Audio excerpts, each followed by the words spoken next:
right, so first proper book club. This one's being recorded for anyone that can't make it on time. We were just kind of discussing before we started recording that generally what we're going to do is recommend what you read before the book club. Obviously, if you do what we recommend, you'll probably get a bit more out of it, but like it's, we're not in school or anything. We're not going to like check you've done your homework or anything like that. So feel free to come and go as you please. Listen to what interests you, or add your 2 cents if you've got something to say. We want to keep this like kind of casual. Eventually, we hope it gets big enough that we will probably have to kind of organize it a bit more officially. But for now, in the early days, thank you guys for joining us, and yeah, let's get straight into it. Awesome. Yeah, so we did say we were starting on the text tonight, which we are, but since only a few people were here last week, I think we should go through the introduction again for everyone that's here. So can we just go through again who all has read it so far? Nick started. I've read it. I just haven't read Tolkien's version before, but I've read it. Right, okay. Alex, we're talking about who's read Beowulf? Yeah. The Seamus Heaney translation, not Tolkien. Okay. Yeah, that's kind of the classic translation that most people read in school. I need to be clear about something. This book is based on a classic myth, isn't it? Yes. Or is it just it is, right? It's really just like a translation. It's not like different. Oh, it's just pretty much just his translation, not like a different take, really. Oh, I see. I thought it was like his version of it or something. As if he extended the story. So to speak, but not necessarily. It's like not original content, just original translation of the Old English model. So Tolkien was a professor of Old English, and it's pretty common for them to do their own translations. And so this isn't anything new. What is different about this version is that it's not in poetry, which is pretty rare. He wrote it in prose, and that received some criticism. But the reason he did that is because translating it into from an old language to a new language in poetry can be difficult because you'll lose some of the intended meaning when you try to make things rhyme and fit a meter. So by just translating into prose, he tried to keep as close to the original intent and the original meaning as he possibly could. And so it's a much more accurate translation than going into poetry. That really happens with some of the translations of Homer as well. Obviously, translating ancient Greek into English, you can't just make things rhyme and flow the same. And so when you want to make it in English, you end up, it almost reads, it's obviously you can get the bare bones of the story, but it's just so different that I think prose is a better idea. Yeah, there are really good translations of Beowulf into poetry, and especially since it's Old English to modern English, it's a little bit easier to keep the original meaning. But that is the reason we chose Beowulf's. Not Beowulf's, Tolkien's, because doing a poetry reading, you have to get really into the meter and studying poetry. And using this version, we can just the story, so it'll be. You know what book I'm about to finish? I think this week I might be able to finally finish it. Is Faust by this guy's name. Goth. You're breaking up. Can you hear me? Yes. What book do you say you're reading? Yes, I see it. Yes. Yeah, Faust. Well, you see, the thing is that it's I've read a lot about getting a right translation about that book, because it's the original language. It's German, and not just a very old German, but a very dialectic kind of German. So in the translation, it's a very, very difficult read, no matter what version you get. But I think it's a good start, maybe. Yeah, absolutely. So I'm getting more into Beowulf here. Some of the topics from the introduction that we should go over before we start on the text. So one of the big things with Beowulf is that it's written by a Christian poet, but it's in the very early days of Christianity in England, in Anglo-Saxon England. So one of the big themes in this is Beowulf a Christian or pagan work, which there's a lot of debate on even today. The answer is that it's a Christian work, but we'll talk more about that later. And so what the poet deals with throughout the poem is how to interpret his heritage and the history of his country that was pagan, but interpret it through a Christian lens. So you're going to see a lot of asides from the author throughout throughout the book where he'll sort of stop in the middle of the story and he'll make a comment on heathenry or on old gods or on Jesus or on the book of Genesis, things like that. So that's something we're going to stop and talk about throughout the text. Awesome. Let's see here. So tonight for the text, we're going to go through about page 48 in Tolkien's version. So what we're really doing is just going through the story of Grendel. The book's kind of broken up into 3 parts, which are really 3 different monsters in the book. And the first one's Grendel, second one is his mother, and third one is the dragon. So that's what we're going to get to. Nick, you read through that part, right? Yeah, but hard to know how much you kind of get out of one reading. But yeah, I'm familiar with it. Okay, great. Second, let me grab my copy real quick. Arthur, when you said you've read it before, was that in drama school or was that when you were just in like high school?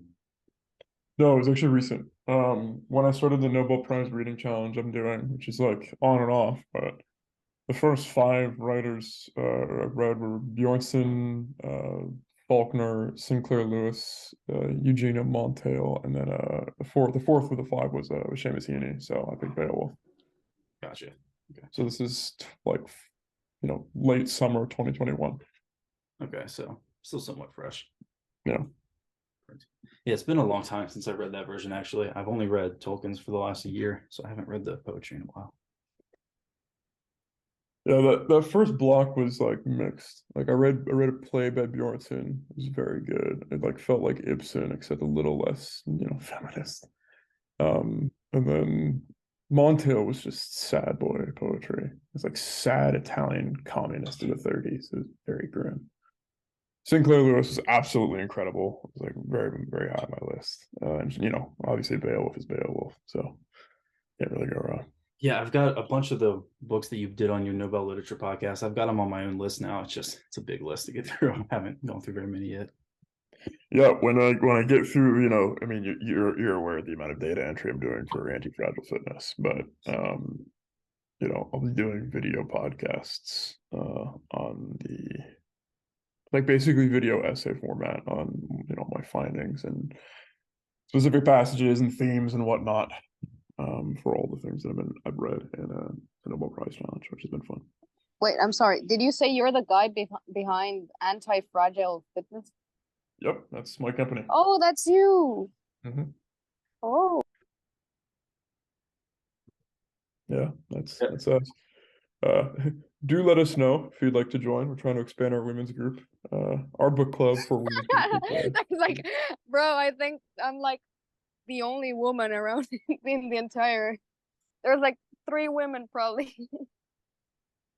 I mean, Carolus, I don't really know the women membership because I haven't really seen the roster from Andrew and Nick. But Oh yeah. as far as the AFF goes, there's a total of 5 women now compared to That's incredible. the 39 guys. Yeah, guys. we can we'll discuss that after we stop recording if you'd like. But yeah, we've obviously Carol's it's all president right. and AFF are in some kind of collaboration. But yeah, we got to stay on track because people are gonna be listening to this on the recording. Yeah. All right. So for those of you that read it, you'll notice that Beowulf starts off, it doesn't get straight into the action. It goes through a bunch of history, ancient and Geatish and other Scandinavian history, where it tells the stories of ancient kings.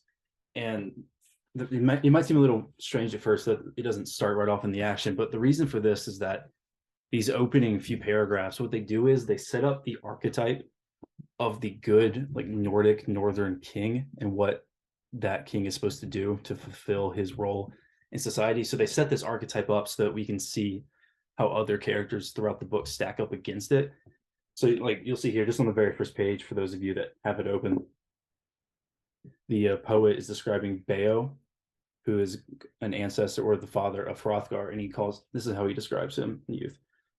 Beo was renowned, far and wide his glory sprang, the heir of Shield and Shiedenland. There doth a young man bring it to pass with good deeds and gallant gifts, while he dwells in his father's bosom, that after in his age there cleave to him loyal knights of his table, and the people stand by him when war comes. By worthy deeds, and every folk is a man ennobled. And so that's going to be one of the big themes in this book, is that honorable kings in their age, they have the loyalty of their people. If throughout their life they're courageous, they're good warriors, they share their treasure throughout their kingdom and with their nobles. That's a big one. That's going to be a big deal later on in the book. But those are considered the marks of a good northern king, and we'll see how Beowulf stacks up to that later.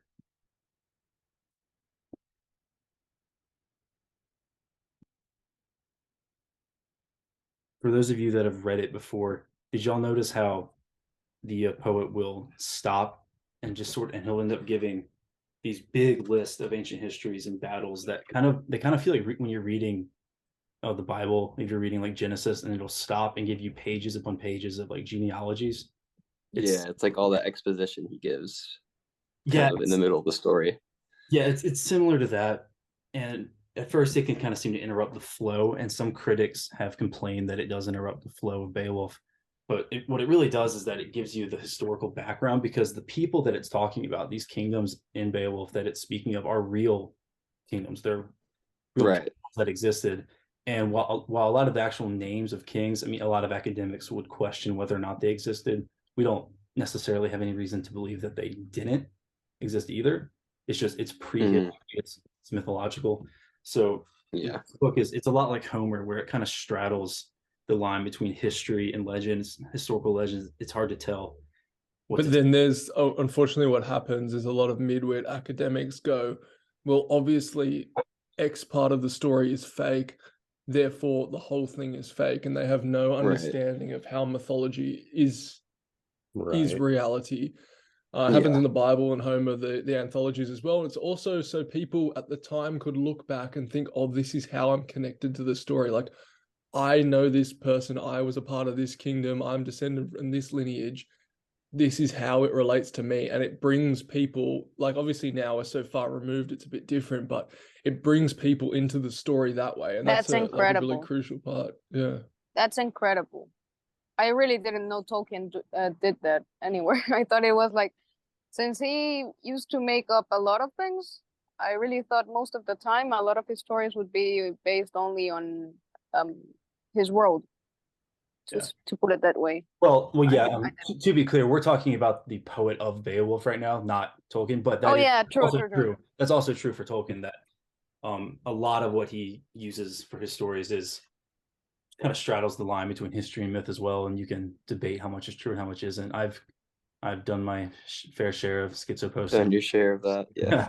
Yeah, the Middle Age, the Ice Age one it's so good. It's I like that article. It was a good article. Yeah, thanks. It's that kind of like presentation of like this line of kings and this age. It's very reminiscent of just how things are done in old Europe too. Like going back far, and going back as late, I mean, it's to Shakespeare's works. There's slivers of it, like in Antony and Cleopatra, Enobarbus. He has this long chorus speech describing, to everyone, the lineage of Antony and the lineage of Cleopatra and why they will never leave each other. And as you go further back in history, I mean, you're going to present someone in their titles and the line.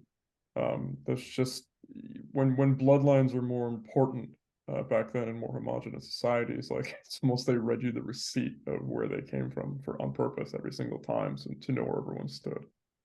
Yeah, these lists of lines of kings, it shows that the morality of this northern Nordic society, it was family lines and honor were not just novelties to them. Like, that is what their entire society was based on. That was everything to these people. And so that's why when he's giving these long descriptions of ancient battles and peoples that don't seem relevant to the story, they're relevant because whoever wins these battles and who kills who and who's subservient to who, that shapes everything about the society that these people lived in.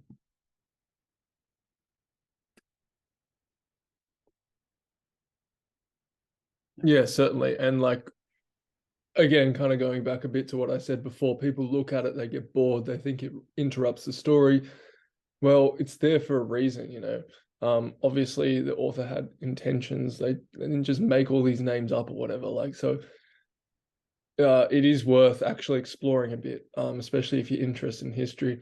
But it also brings us a bit to Andrew, you could probably elaborate on it a bit more, but the idea Tolkien had about the he called it like the A lines and the B lines, something like that, and how historians like to just look at Beowulf actually from the tangent side of the story. You know how the author goes off and describes all the history and the battles and things. The historians loved looking at that, and then they just thought there was some story about a dragon around it or whatever. And Tolkien kind of brought the two together really nicely, and said you know you need the two, despite the fact that they contrast quite a bit, they are weaved together to create something really special. Maybe go into that a little bit. Yeah, I'm actually glad you brought that up because that was I on think, my yeah. notes here to go over for the introduction. So before Tolkien's time, study of Beowulf was almost entirely just based on the history and language, and it wasn't really considered a work of literature, and it wasn't taught as one or appreciated as one. And so Tolkien's big thing that he was well known for, and that was one of the defining parts of his career, was he wrote a series of lectures on Beowulf, and they've been published under the name The Monsters and the Critics. And essentially his argument was that Beowulf is primarily a work of literature, and that the poet wasn't just like a historian, like he was an extremely talented poet in his age, extremely talented writer, and that Beowulf should be treated first as a story and as literature and as art, and then second as academia. So yeah, Nick, that's absolutely right. Yeah, even in like the version I have, which isn't Tolkien's version, if you read just like the introduction that that author gives, he gives like all the credit to Tolkien. Like he really did start this whole Beowulf like resurgence, I guess. So even in not his version, everyone it kind of attributes it to him, I guess, for his translation and bringing it back. Yeah, Tolkien played a huge role in the resurgence of Beowulf, and that's why it's actually really surprising that this version of Beowulf wasn't published until really recently. Because he didn't publish it while he was living. This was obviously put together by his son Christopher, like a lot of his work is, because Tolkien was a real perfectionist, and he didn't think this was prepared to release. But I'm glad Christopher released it, because seeing how Tolkien thought about the poem and how he interpreted it, I think that's really useful. You lot- brought up a lot of good- something very sorry. Speak carry you on. Yeah, go. Okay, I mean, a lot of writers who are become sort of synonymous with the canon of their nation, and obviously Tolkien is firmly a part of the English canon. They kind of carry this like greater unspoken duty with them to go further than just their own works that have contributed to it. They're very much wrapped up with what else is a part of the English canon, or in terms of America, it's a bigger, more open question, and in some ways, it's more regional. Like I was having a conversation, like John Steinbeck, who's basically at the center of like what can be considered a Western American canon, was rooted more so in trying to figure out what constituted America while he was doing something local. So it's like it's not very surprising that this is something that Tolkien was wrapped up in. What I was saying, yeah, like you brought up something very interesting. Treating a historical fact or a historical event and elevating it through mythology, as in making it a piece of poetry in the manner of Tolkien. That is, I think it's a very useful way to make cultures not forget their history, to make people interested, especially young people, in their own history. Because what, like, if you make something into a work of art, immediately you'll get more it will get a lot of of attention. Sorry for my accent. My English is super rusty, but it will get a lot more of attention from like the general public, and that is a very good way to preserve culture, in my opinion. Yeah, literature and art is easier to stomach than stale history books, essentially. Absolutely. One thing that I find really interesting is that the legacy of Beowulf, even though it didn't start out as being considered literature, basically synonymous with just literature. Like this is the first time I've even hearing of it being used as more of a historical usage of it, because in high school I read it as part of my English courses, but then in 4.5 years of getting a bachelor's degree in history, and it never once crops up as anything. Admittedly, I don't have a class about English history specifically, but it's not even a footnote anywhere. Yeah, like I think sometimes a lot of institutions, a lot of these institutions make history seem like something so trivial that people, especially nowadays, people just don't seem to be very interested in it. And well, that's part of one of the reasons why I think culture is being lost so quickly. It's because it is formalized. It is way too, what would the word be, made something exclusive, restrictive, only to certain group of people who study. But I think you can also do the example of Beowulf, where you can take a historical event and elevate it, as I said before, as a work of literature. And turn a historical concept or a series of events into a piece of art in literature. Literally, that. Yeah. Yeah. And that's And how you get across the minds of people as well, because people, 90% of the population aren't really interested in like facts or Exactly. figures or whatever. You have to create something Truly. that stirs the passions. And you know what? You know what's even more interesting is that a lot of the time, when you do that, like when you turn it into a work of art, a lot of the time it ends up resembling probably what it actually was like. Yeah, certainly. Yeah, you can kind of capture the true nature of it, through the art. Yeah, culture really lives in literature and art in a way it doesn't in history. I mean, back when things like Beowulf and Homer, and even just back in the Middle Ages, not that long ago, the idea of history, the way we think of it, was totally foreign. Like nobody practiced history the way we do it. People told history through stories like this. There were just the whole way that we think about it is completely backwards to the way that our ancestors thought about it. I'm sorry, I just remembered the Greek guy meme, like historians nowadays and historians back then. I had a cousin who had a dream about battle. But yeah, exactly. The dry history doesn't speak to people, and like that's one of the things Plato struggled with as well. He was like, why aren't people listening to me? Or Socrates, like, why aren't people listening to me? They're reading like the barbaric Homer. He's igniting their passions to do all this stuff. It's like, yeah, because Homer is fun to read and you're being a like annoying cynic, like I mean, obviously now we read Plato because we the academics recognize him as important, but yeah, it's just that was that same kind of dichotomy back then. Plato, as smart as he was, didn't seem to grasp that people need the art to convey the message, and that's really what stirs people up and gets them interested. That even applies to paintings, like graphical art or graphic art, if done right, no matter how complex the topic, people will be interested in it. I have proved it myself sometimes. Like even the most complex idea can get through people through a really, really good piece of art. Yeah, absolutely. Yeah, on that note, we should probably get kind of going in the story here a little bit. I might need to start a new Zoom meeting because we're at 3 minutes left on this one. So our story starts with King Hrothgar at the Hall of Heorot that he constructed. So Hrothgar, he's a warlord. He's a good king. Everything is going pretty well in his kingdom when our story starts, and that's what kind of brings about his issues. So are y'all familiar with the character of Grendel from what you've read? Kind of. I don't know that much backstory about him. I just know he is the monster. Yeah, exactly. So yeah, we'll get into the backstory a little bit here. So what Grendel is, he's really a mix of a whole lot of different things. So like I mentioned earlier, one thing we're going to be talking about a lot is the mix of Christian and pagan elements, Christian and Nordic, cultured and Nordic mythological elements.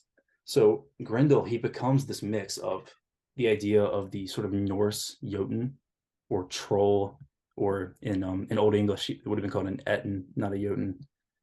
And so it's that idea, and then that's mixed with the biblical idea of giants. So Grendel is actually, he's named by the poet of Beowulf as a descendant of Cain from the Bible. He's actually specifically Oh, right. I think I Cain's, remember that. yeah, descendants. And so the idea becomes from this poet that the giants that you would meet in Norse mythology, that so in the, just for those of you that don't know, in the Bible, the idea of giants is that they're the product of fallen angels having children with human women. So what's added here by the poet is the idea that specifically the women that were having children with these fallen angels were from the line of Cain, and that from those unions came all sorts of monsters, including trolls and giants, Jotuns like Grendel. So that's his backstory. So that's where that's kind of our first reference to this mix of pagan and Christian elements. Mhm. Yeah, I'll actually read. It's a few lines here from early on in the poem that describes Grendel. Read that real quick. Andrew, Yes. just as a suggestion for next time, do you think it would be possible if you could share screen with the text or some images maybe? Yeah, that was what I it was would, mentioning. You could do. yeah, That'd be cool. Yeah, we could potentially do that if that's something that y'all would enjoy. If it would help you follow along a little bit better. yeah, I think Yeah. it would be pretty cool. If it isn't too much work for you, like you're gonna have to be making a PowerPoint presentation for every You could also every follow meeting. along with the link that's in the Discord. Yeah, Oh yeah, it's a good somebody idea. did send a PDF version of the text, I believe, in the Discord if you want to pull that up. Oh, Yeah. Yeah, so real. so I'll just read on this description. Grendel was that grim creature called the ill-famed hunter of the marches of the land, who kept the moors, the fastness of the fens, and an unhappy one, inhabited long while the troll-kind's home. For the Maker had prescribed him with the race of Cain. That bloodshed, for that Cain slew Abel, the eternal Lord avenged. No joy had he of that violent deed, but God drove him for that crime far from mankind. Of him all evil broods were born, ogres and goblins and haunting shapes of hell, and the giants too, that long time warred with God, for that he gave them their reward. So that's how the poet combines all these stories from different sources. And you can see how all those stories, they spring from a common source. I mean, you'll read the Norse legends, they have the Aesir gods battling the giants. You have in Greek mythology, you have Zeus battling the Titans and battling the giants. It's the same thing in the Bible. So the poet's just, what he's trying to do is he's trying to incorporate his own culture and his own heritage into the biblical story.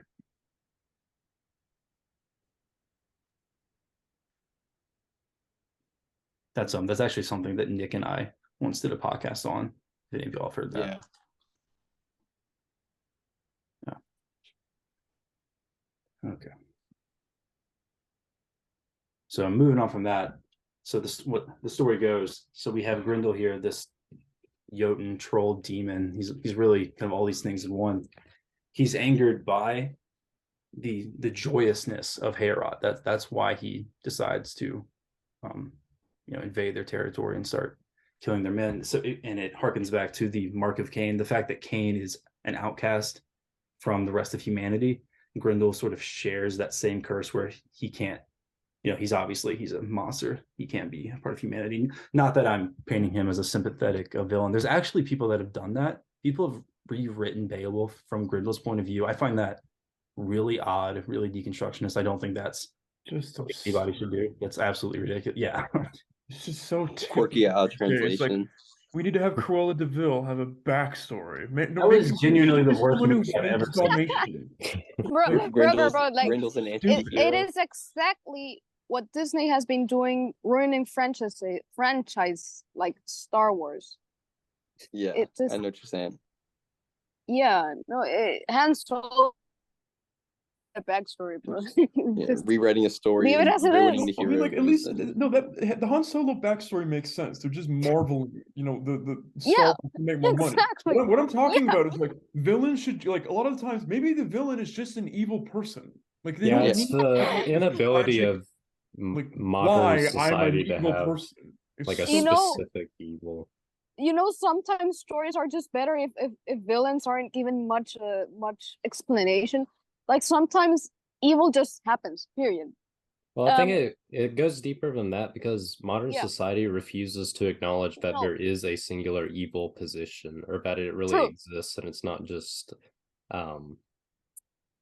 what's it word? It's not just somebody else's view of something that they think is good. Like it's not there's Oh, I nothing see. defined as specifically evil anymore. It's like, well, in your opinion, in Right. this cultural worldview, Right. it is evil. No, yeah, Or, like or that the evil person is a product of society, which they know how to Yeah. fix. But Yeah. Yeah, absolutely. So no, that is absolutely not what's going on here. Grendel is not a sympathetic anti-hero or anything like that. He's a monster, he's a demon. The giants are not sympathetic, so we are not going to take that angle at all, don't worry. That's definitely not the point. But the point is to go back to the reason that he's a monster is because he shares this curse that he cannot be a part of humanity. So as the story goes, for those of you that read it, you'll know he starts just massacring the people of this kingdom. They're absolutely powerless to stop him. He comes in every night, snatches away a few of Hrothgar's men, eats them, and then runs back to the fells. There's nothing they can do about it. So word comes to Beowulf's kingdom, where he's known as the most powerful knight in his country.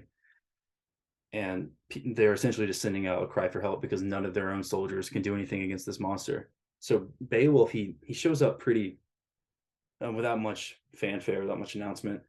So we're going to talk about this more when we get into the end of this book where Tolkien wrote Selleck's spell. I don't know if any of you have gotten to that yet. Caleb, well, no, you don't have Tolkien's version actually, so you wouldn't have gotten to that. Essentially, what Tolkien does is he deconstructs, but in a good way, he deconstructs Beowulf. He's a deconstructor.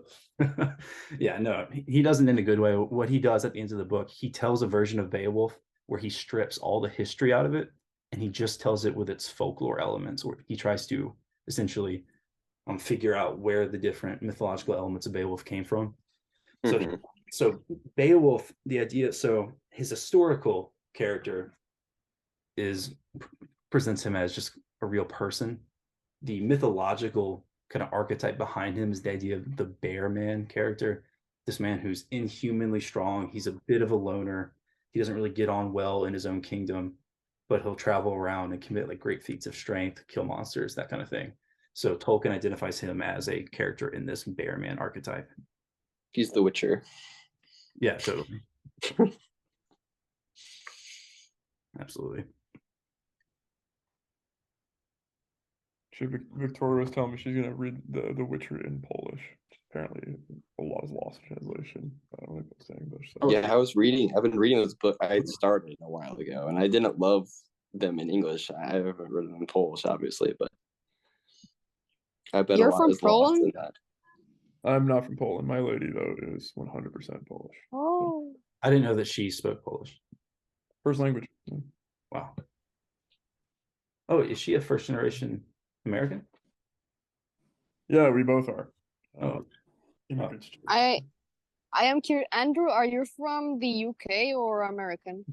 I am very American, as you may tell from my here.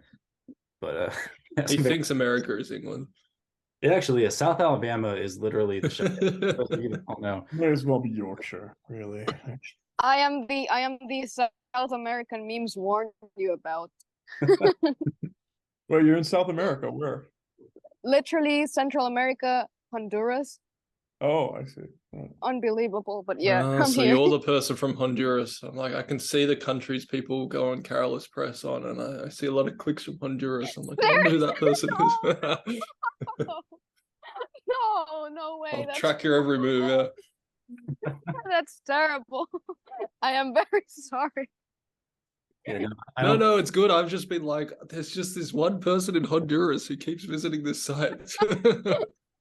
we have the same Honduras, thing. Honduras will be the epicenter of reactionaries Renaissance man. Yeah, we have one guy from Malaysia as well that keeps popping up there, and we know it's him every time. So it's funny. One random person from Canary Islands or some country like that. Yeah, but so the idea that we're talking about with this idea of the cursed kind of giant race. I mean, is that something that y'all recognize from other stories that you may have read, other mythology? I kind of want to get a grasp of how I familiar. mean, it's definitely their like mythology. in all Norse mythology and stories that come from that. The giants are like the big thing, and that's even in like culture today. Because honestly, thanks to like Marvel movies and stuff like that, I feel like a lot of people know those old stories, even in popular culture, of giants and stuff like that. Yeah, I have mixed feelings on the way Marvel has popularized some of this stuff. Right, but it definitely has familiarized people with Norse mythology, which I feel like is a little harder to get into in the Greek mythology just because of the limited material that was actually written. Yeah, that's very true. We have very few sources for anything Nordic like that. Right, the Prose Edda is like not that long. That's pretty much all you have that's actually written.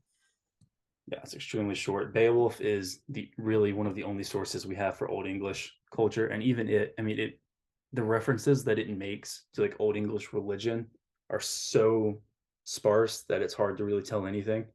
So yeah, our sources it's nothing compared to the Hellenic, Greek, and Roman sources. But like you were saying, yeah, the idea of these sort of like giant clans, that's even found them in the Americas. The Native Americans even have stories of the red-headed giant clan cannibals. So it really is a universal myth. But back to the story. Let's keep going. We don't want to get too sidetracked. Yeah, we can't talk about everything. So anyway, Beowulf, so he receives this call from the kingdom of Hrothgar, and since he's a pretty self-assured young warrior, he decides to take on the challenge. So he brings along his friends with him, a small band of warriors. They sail to a Heorot, and so when they get there, Beowulf, he makes what the Nordic peoples would call a boast, which it doesn't mean the same thing that we would think it means in the way we use that in modern English. It really just means that he lists off his accomplishments, the monsters he's killed, the battles he's won, and he essentially assures Heorot that he can either kill this monster or die trying. And so Heorot's very receptive to this. He's excited because Beowulf seems like a stronger warrior than any of his own. So the people of Heorot and Hrothgar's people, they clear out and they leave Beowulf and his men to spend the night there. And I mean, I'm moving through this pretty quickly. You get a lot of good stuff about Anglo-Saxon culture from Let's this. just add really quickly that it doesn't actually take place in England as well. Oh yeah, I mean that is a good point. I didn't even think to mention that. But yes, for those of you that don't know, this takes place in Scandinavia. Obviously the Anglo-Saxons, they migrated from Scandinavia to England and they brought the story with them. This is not taking place in England yet. That's a good point, Nick. Yeah, it's Jutland, right? That tip of Denmark. Yeah. Yeah, so there, well, the action of the story takes place there and also in Scandinavia. It's just in that general region. But the peoples that would have brought it over to England, they would have been the Saxons, the Utes, Saxons, and they would have been more in the area, a little bit of Denmark and Germany, and also the Netherlands, and they're the ones that would have brought this story over. But back to the main action. So Beowulf and his men, they spend the night here. And do any of you that are somewhat familiar with the story, do y'all know kind of what sets Beowulf apart from most warriors? Like what's going to make him special in this fight?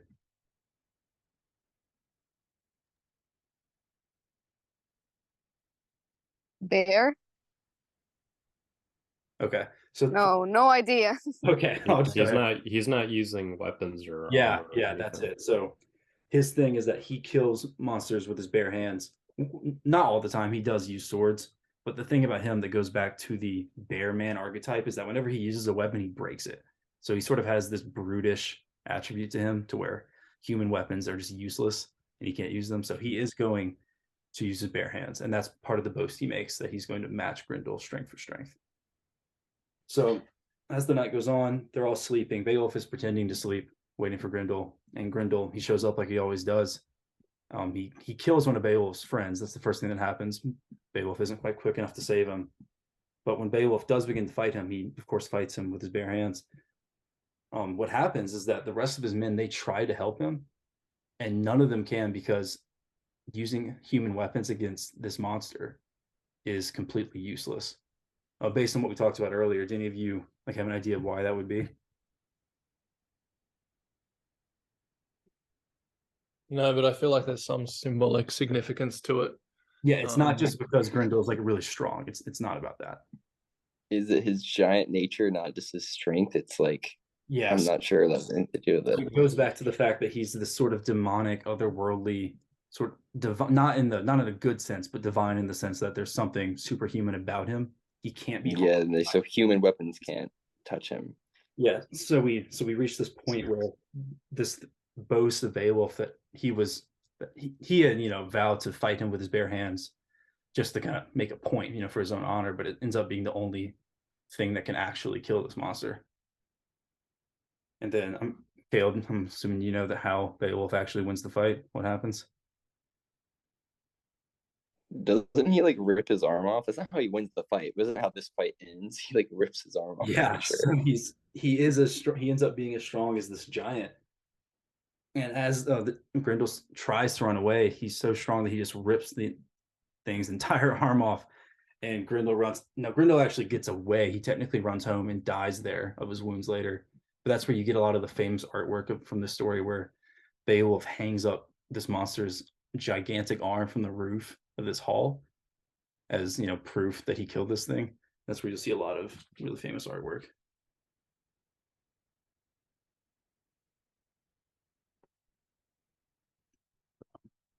So that's kind of the extent of the story I wanted to go through tonight because I don't want us to cover too much in one meeting. But the next thing that happens that's relevant to the themes of the story is so Hrothgar the king, he comes back, he sees the aftermath of this battle, he sees the arm as proof.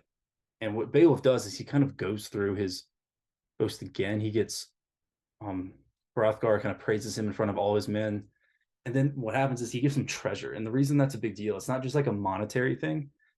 That's in these cultures, the role of a king was something called a ring giver, which just essentially means their role is that if someone serves them, you reward them with treasure as a sign of honor. So Beowulf and his men, they just get showered with wealth, and they're told they can stay there, they're going to be honored there, they'll be given lots of possessions, lots of riches. Of course, it doesn't last very long because, as we'll talk about next time, we see Grendel's mother come in for revenge. But that's as far as I think we should go tonight. Nick, if you're good with stopping there. Yeah, that sounds all right. Yeah, I like what we have so far. Yeah, for next week, I would definitely recommend you all read along, those of you that can. Yeah, you'll get more out of it if you read it in advance. It's for sure. somewhat difficult to discuss on a first to discern on a first reading, but thankfully Tolkien puts a lot of notes in as well, so you can always go to the back and check those. Yeah, that's a good note to make. I mean, one of the reasons I chose this version is because it comes with a huge commentary. I mean, the commentary is 4 times as long as the actual text, so I would definitely recommend using Tolkien loves his appendices, so he's got he really does, man. He really does. But yeah, I'm happy to summarize this. That's great. But yeah, it will be a lot more fun if we all read it together, and because I'm sure you'll all get more out of it than I will on my own. And also come next week if you want to. Sorry, Arthur. If you want to come with certain passages highlighted and things like that, like certain points that you want to bring up and discuss. Yeah. Awesome. Yeah, some textual analysis autism is something that I'm very, very much happy to engage in. Does anyone know, like, is this the kind of thing you can pick up at Barnes and Nobles, or you like stuck with Amazon? You can definitely find this version at a Barnes and Noble. Okay. Yeah, a lot of times sometimes you can't find Tolkien's, but you'll find at least Beowulf. But sometimes I feel like you have to order it sometimes, Tolkien's version, but it's pretty common in bookstores, I feel like. Well, yeah, I mean, they I usually got have a Tolkien section. Yeah, I found mine in the Tolkien section of my Barnes and Noble. So yeah, it'd probably be worth just picking it up. I know I have the normal version, but it'd probably be worth picking it up. Yeah. I think I'll go search for the PDF on the internet. Yeah, there you go. For those of you that are going to read it, I will say, so the themes that I've brought up so far, the Christian versus pagan world themes, the old world giant themes, the honor themes, like those are going to be through the whole book. So pay attention to those as you read it, because we're going to be talking about those each meeting. Awesome. Very good. And I'll add as well for some extra information.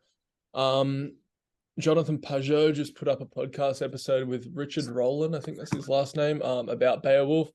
They kind of jump into it with the assumption that you know the story and know the themes pretty well, but just a bit of extra credit, probably worth listening to as well. Yeah, that was a really good episode. I would recommend that as well. All right, well, awesome. I'm glad. I feel like it was fun. I'll be here next week for sure. Yeah. It was very fun talking to you people. Thank you so much for this. It's awesome. Thanks a lot for showing up. It was good. Yeah, we'll probably do the Definitely, same yeah. time next week, and we'll just try to keep growing it every week. We'll Yeah. get better Yeah. at this. First Oh, one, yeah, first one for the books. There's we'll just definitely keep on got to reminding be more people. people to join. Yeah, Like, a lot of we people, have to bring more people in here. well, a lot of people are planning on listening to the recording, but we will eventually get more people to join in on the live discussion. Yes. Yeah, Well, guys, good night. Thank you so much. Okay. Yeah, take care. I'll probably head out Take too. care to you too. Thanks, Flora. See you later. Bye-bye. Thank Goodbye. you.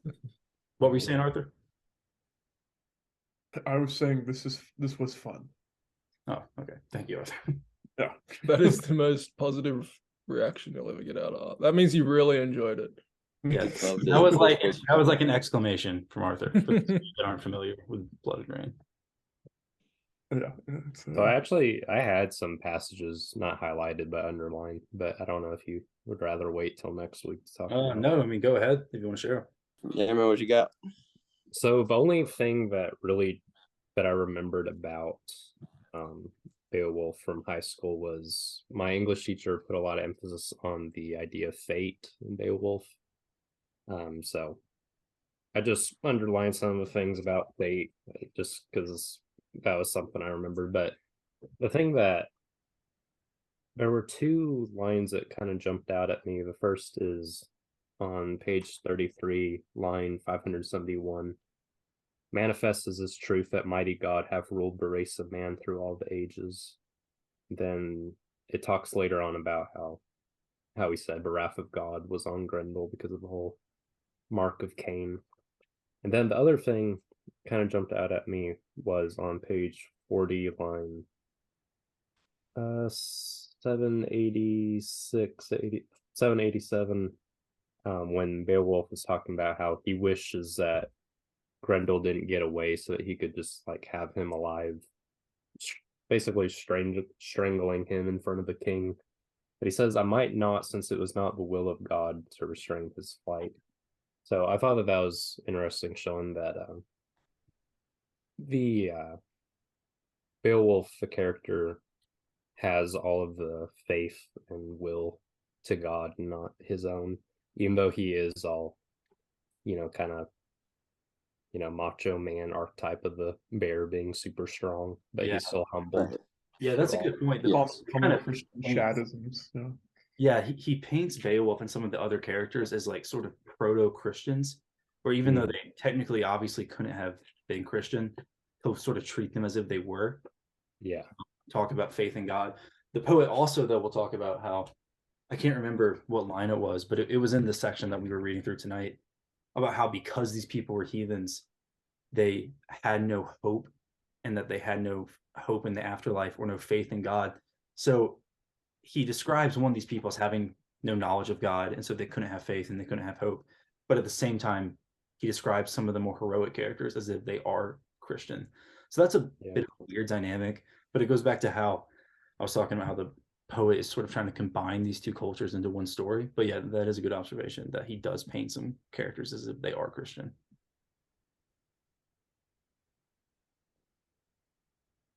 Yeah, that's about all I got. Cool. Do you want to call it there for this week? And Alex, probably worth bringing those same passages next week as well. Yeah. We'll get better at learning how to organize, certain things and stuff like that. But yeah, we'll go over those again next week, hopefully with a bigger audience. Yeah, we can call it there. But thanks a lot to you guys that came tonight. It was great. That was awesome. Yeah. It was Cool. really fun. All right, take care, guys. See you later.